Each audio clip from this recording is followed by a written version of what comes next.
All right, time for an exercise.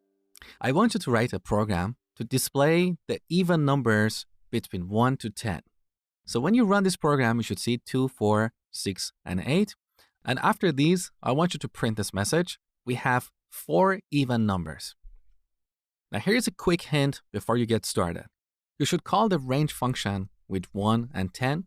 Do not use the third argument, which is called step. So basically, I want you to iterate over all the numbers between 1 to 10. Check if each number is an even number and then print it on the terminal. So pause the video, spend 2 minutes on this exercise. When you're done, come back, continue watching.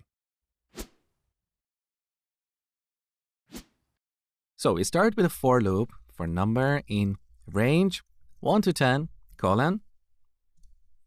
We check to see if the remainder of division of this number by 2 equals 0.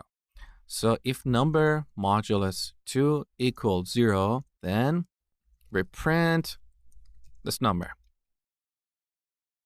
Now let's run this program.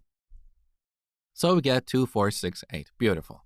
Now to count the even numbers, we need a separate variable. So let's call that count. Initially, we set it to 0. Now in this if block, every time we find an even number, we need to increment count. So we set count plus equals 1. And finally, after our for loop, we can print a formatted string. We have count even numbers. Let's run the program, and here's the result. So that brings us to the end of this section. In the next section, you're going to learn how to create your own functions. I hope you enjoyed this section, and thank you for watching.